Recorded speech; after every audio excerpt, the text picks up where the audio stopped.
Hi friends, welcome to Biology Simplified Tamil. நான் உங்க செந்தில்நாதன். நம்ம இன்னைக்கு வந்து பெடிகிரி அனாலிசிஸ்ல சில ப்ராப்ளம்ஸ் பார்த்து அந்த ப்ராப்ளம்ஸை எப்படி சால்வ் பண்றது அப்படிங்கறத இந்த வீடியோல பார்க்கலாம்.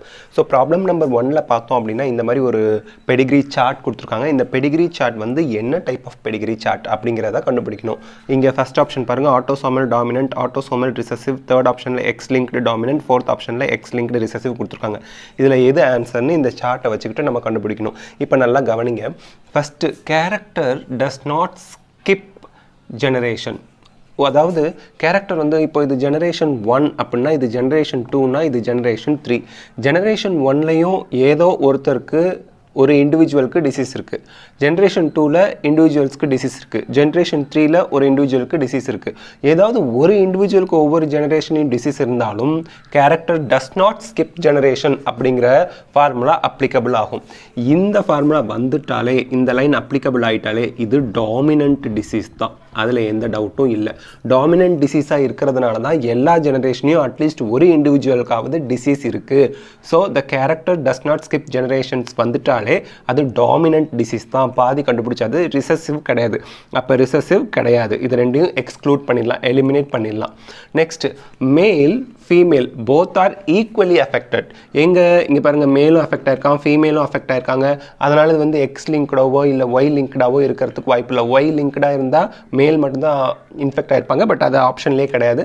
எக்ஸ் லிங்க்டாக இருந்ததுன்னா மோஸ்ட்லி ரிசசிவாக இருக்கிற பட்சத்தில் மேல் அதிகமாக அஃபெக்ட் ஆகிருப்பான், டாமினண்ட்டாக இருக்கிற பட்சத்தில் ஃபீமேல் அதிகமாக அஃபெக்ட் ஆகிருப்பாங்க. And there is no criss cross inheritance. Criss cross இன்ஹெரிட்டன்ஸ்னால் என்ன? Male to female to male, இல்லைனா female to male to female, அப்படி வர்றது தான் நம்ம கிறிஸ் கிராஸ் இன்ஹெரிட்டன்ஸ்மோ. அந்த மாதிரி எதுவும் கிடையாது. ஃபீமேல்லேருந்து ஃபீமேல் வந்திருக்கு, ஃபீமேல்லேருந்து மேல் வந்திருந்தாலும் ஃபீமேல் டு ஃபீமேல் வந்திருக்கு. அப்போ கிறிஸ் கிராஸ் இன்ஹெரிட்டன்ஸ் கிடையாது. அப்போது ஆட்டோசோமல்ங்கிறது ஆல்ரெடி கண்டுபிடிச்சாச்சு, இப்போது டாமினண்ட்டுங்கிறது ஆல்ரெடி கண்டுபிடிச்சிட்டோம். So disease is autosomal dominant. இப்போ நம்ம பார்க்க போகிற problem, a Pedigree shown below for a disease that is autosomal dominant. அவங்களே கீ கொடுத்துட்டாங்க, கொடுத்துருக்க டிசீஸ் வந்து ஆட்டோசோமல் டாமினன்ட் அப்படின்னு. இதை வச்சுக்கிட்டு தான் நம்ம ஆன்சர் கண்டுபிடிக்கணும். The genetic makeup of the first generation என்ன அப்படின்னு கண்டுபிடிக்க சொல்கிறாங்க. So this is generation 1, this is generation 2, this is generation 3. First ஜென்ரேஷனோட ஜெனட்டிக் மேக்கப் என்ன, அதை தான் நம்ம கண்டுபிடிக்க போகிறோம். இப்போ நல்லா கவனிங்க. ஆட்டோசோமல் டாமினன்ட் அப்படின்னாலே என்ன அர்த்தம்? கேபிட்டல் ஏ இருந்தாலும் டிசீஸ் வந்துடும், கேபிட்டல் ஏ ஸ்மால் ஏ இருந்தாலும் டிசீஸ் வந்துடும். டாமினண்ட்டாக இருக்கிறதுனால ஒரு அல்லீல் டாமினண்ட்டாக இருந்தால் கூட டிசீஸ் எக்ஸ்பிரஸ் ஆகிடும். ரிசசிவாக இருந்தால் தான் டிசீஸ் எக்ஸ்பிரஸ் ஆகாது. டாமினண்ட்டாக இருந்தால் ஒரு அல்லீல் டாமினண்ட்டாக இருந்தாலும் டிசீஸ் எக்ஸ்பிரஸ் ஆகிடும். அப்போ இந்த ரெண்டு கேரக்டருமே டிசீஸ் உடையது தான். இப்போ ஃபர்ஸ்ட் பாருங்கள், கேபிட்டல் ஏ ஸ்மால் ஏன்னு கொடுத்துருக்காங்க.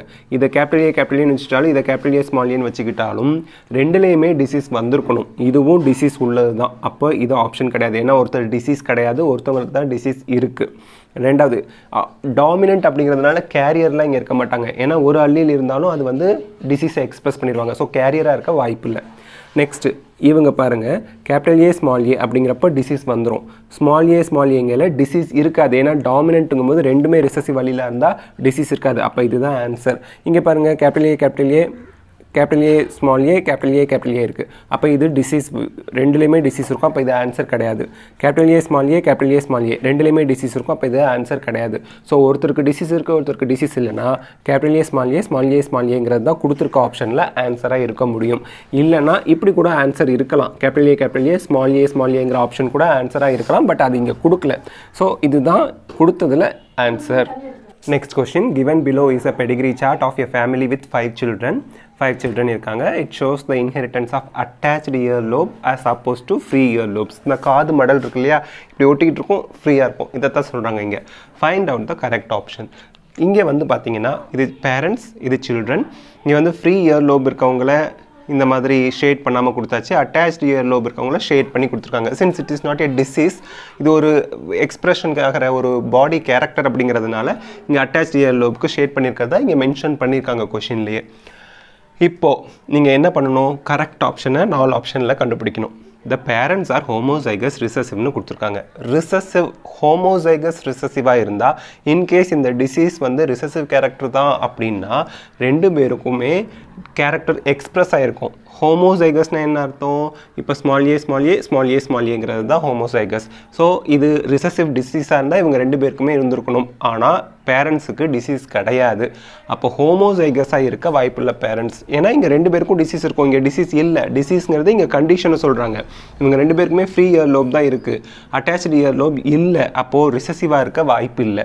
Next the trait is Y லிங்க்டுங்கிறாங்க. இதுவும் வாய்ப்பு இல்லை. ஏன்னா ஒய் லிங்க்டுனா மேலுக்கு மட்டும்தான் இருக்கும், ஃபீமேலுக்கு இந்த கண்டிஷன் வராது. அப்போ ஒய் லிங்க்டு கிடையாது. ஏன்னா ஒய் குரோமோசோம் மேலில் மட்டும்தான் இருக்குது, ஃபீமேலில் கிடையாது. ஃபீமேலுக்கு அந்த கண்டிஷன் வருதுன்னா ஒய் லிங்க்டு கிடையாது, attached ear lobe. Next the parents are homozygous dominant அப்படின்னு சொல்கிறாங்க. டாமினன்ட் அப்படின்னா இப்போ டாமினன்ட் கேரக்டருக்கு இப்போ கேபிட்டல் ஏ இப்படி 2 பேரண்ட்டுமே ஹோமோசைகஸ் டாமினண்ட்டாக இருந்தாங்கன்னா, இன்கேஸ் இந்த டிசீஸ் ரிசசிவாக இருந்ததுன்னா அடுத்த ஜென்ரேஷனுக்கு வந்திருக்காது. இன்கேஸ் டாமினண்ட்டாக இந்த டிசீஸை நம்ம கன்சிடர் பண்ணால் கூட இவங்க 2 பேருக்குமே டிசீஸ் வந்திருக்கணும். அப்போ டாமினண்ட்டாக இருக்கவும் வாய்ப்பு இல்லை, ஹோமோசைகஸ்ங்கிறதுக்கு இங்கே வாய்ப்பே இல்லை. நெக்ஸ்ட் த பேரண்ட்ஸ் ஆர் ஹெட்ரோசைகஸாக, இதுக்கு தான் வாய்ப்பு இருக்குது. அதுலேயும் இந்த கண்டிஷன் வந்து இயர் லோப் அட்டாச்சாக இருக்கிறது வந்து ரிசசிவாக தான் இருக்கும். எக்ஸாம்பிளுக்கு கேபிட்டல் ஏ ஸ்மால் ஏன்னு எடுத்துக்கிட்டோம்னா இங்கே இந்த மாதிரி கேமிட் ஃபார்ம் ஆகுது. ஸோ இதுவும் சேர்ந்தா ஃப்ரீ இயர் லோப், இதுவும் சேர்ந்தா ஃப்ரீ இயர் லோப், இதுவும் சேர்ந்து வரும்போது அட்டாச்டு இயர் லோப் வரத்துக்கு வாய்ப்பு இருக்குது. அப்போது பேரண்ட்ஸ் ஹெட்டிரோசைகஸாக தான் இருப்பாங்க, ஹோமோசைகஸாக இருக்கிறதுக்கோ ஒய் லிங்க்டாக இருக்கிறதுக்கோ வாய்ப்பு இல்லை. அப்போ ஆன்சர் வந்து பேரண்ட்ஸ் ஆர் ஹெட்டிரோசைகஸ். இந்த பெடிகிரி சார்ட்டுக்கு எது கரெக்டான ஆப்ஷன் அப்படின்னு நம்ம கண்டுபிடிக்கணும். ஸோ பெடிகிரி சார்ட் பார்த்தீங்கன்னா ஃபஸ்ட் ஜென்ரேஷனில் டிசீஸ் இருக்குது, அடுத்த ஜென்ரேஷனில் டிசீஸ் இல்லை, அதுக்கடுத்த ஜென்ரேஷனில் இருக்குது, அதுக்கடுத்த ஜென்ரேஷனில் இருக்குது. ஸோ ஒரு ஜென்ரேஷனில் டிசீஸ் ஸ்கிப் ஆகிடுச்சு. டிசீஸ் ஸ்கிப் ஆனாலே அது ரிசசிவ், ஸ்கிப் ஆகாமல் வந்தால் தான் டாமினன்ட். அப்போ டாமினன்ட் இல்லை அப்படிங்கிறத நம்ம ரிமூவ் பண்ணிடலாம். நெக்ஸ்ட்டு எக்ஸ் லிங்க்டாக இருந்தால் கிறிஸ் கிராஸ் இன்ஹெரிட்டன்ஸ் இருக்கணும். டிசீஸ் வந்து ஃபீமேல்னா ஃபீமேல் அப்படி கிறிஸ் கிராஸாக நம்ம டிசீஸ் வந்து இன்ஹெரிட் ஆகி வந்திருக்கோம். அப்போ கிறிஸ் கிராஸ் இல்லை, அப்போ எக்ஸ் லிங்க்டு 2மே கிடையாது. அப்போது ஆட்டோசோமல் ரிசசிவ் தான். எப்படி ஆட்டோசோமல் ரிசசிவ்னு சொல்கிறோம்? இது வந்து ரிசசிவாக இருக்கிறதுக்கு காரணம் ஒரு ஜென்ரேஷனில் டிசீஸ் ஸ்கிப் ஆகிருக்கு. ஆட்டோசோமல் இருக்கிறதா காரணம் கிறிஸ் கிராஸ் இல்லாமல் இருக்கிறதுனால எக்ஸ் லிங்க்டாக இல்லை, ஆட்டோசோமல் தான். அப்போ கிவன் டிசீஸ் வந்து ஆட்டோசோமல் ரிசசிவ் தான். ஒரு பெடிகிரி சார்ட் கொடுத்து அந்த பெடிகிரி சார்ட் வந்து செக்ஸ் லிங்க்டு ட்ரைட்டை தான் ரெப்ரசன்ட் பண்ணுது அப்படிங்கிறத நமக்கு கொஷனில் கொடுத்துருவாங்க. So this is the key for as.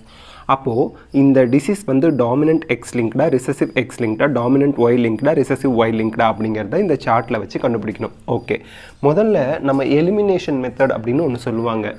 X linked disease அப்படின்னு ஒன்று இருக்குது, அண்ட் ஒய் லிங்க்டு டிசீஸ்னு 2 இருக்குது. ரெண்டாவது இந்த ஒய் லிங்க்டு டிசீஸை ஹோலாண்ட்ரிக் அப்படின்பாங்க.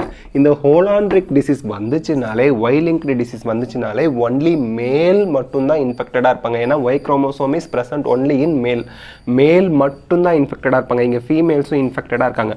அப்போ ஒய் லிங்க்டாக இருக்கிறதுக்கு வாய்ப்பே இல்லை. இந்த 2ஐயுமே ரிமூவ் பண்ணிடலாம். நம்ம ஒய் லிங்க்டு வர வாய்ப்பு இல்லை, ஏன்னா ஃபீமேல்ஸும் இன்ஃபெக்டடாக இருக்காங்க. ஒய் லிங்க்டாக இருந்தால் ஃபீமேலில் இந்த டிசீஸ் வரக்கூடாது. ஈஸியாக நீங்கள் இதை எலிமினேட் பண்ணிடலாம். இப்போ இந்த 2ல் எந்த வந்து இந்த டிசீஸ் டாமினன்ட் எக்ஸ் லிங்க்டா, ரிசசிவ் எக்ஸ் லிங்க்டா, இந்த 2 ஆப்ஷனில் எது கரெக்டுன்னு மட்டும்தான் நம்ம கண்டுபிடிக்கணும். ஸோ டாமினன்ட் எக்ஸ் லிங்க்டா, ரிசசிவ் எக்ஸ் லிங்க்டா அப்படின்னு கண்டுபிடிக்கிறதுக்கு முன்னாடி ரிசசிவ் எக்ஸ் லிங்க்டா இருக்க வாய்ப்பு இல்லை, டாமினன்ட் எக்ஸ் லிங்க்டா இருக்க தான் வாய்ப்பு இருக்குது. இப்போ இதை ப்ராபபிலிட்டியாக வச்சுட்டு பார்க்கலாம். டாமினன்ட் எக்ஸ் லிங்க்டுனா, டாமினன்ட் எக்ஸ் லிங்க்டு அப்படின்னா எக்ஸ் ஹெச் ஒய்னு போட்டுக்கலாம். ரிசசிவ் எக்ஸ் லிங்க்னா X power small X H X power small H போட்டுக்கலாம். Okay, so this is recessive, this is dominant. இப்போது இங்கே வந்து நமக்கு கேமிட் ஃபார்ம் ஆகுது. இந்த மாதிரி கேமிட் ஃபார்ம் ஆகி இதுவும் ஃபியூஸ் ஆனிச்சுன்னா X power H X H.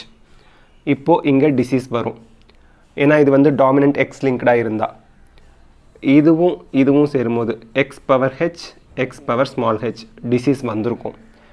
இவங்களும் சேர்ந்தா X power small H Y disease வராது, no disease.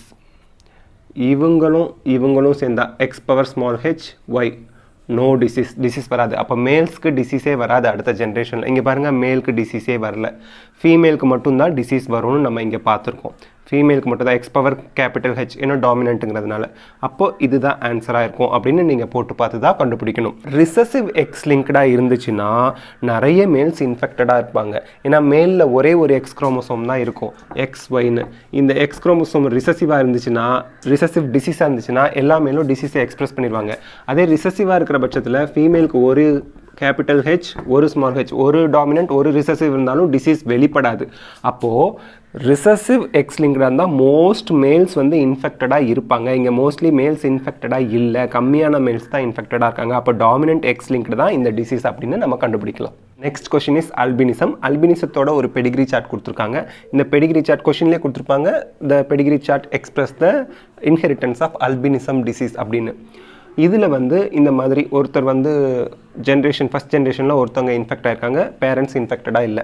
Okay, find out the chance in 5th child. Chance in 5th சைல்டுனா அல்பினிசம் வரத்துக்கான சான்ஸு 5th சைல்டுக்கு எவ்வளோ பர்சன்டேஜ் இருக்குன்னு கொஷின் கேட்டிருக்காங்க. 25%, 50%, 12.5%, 0%.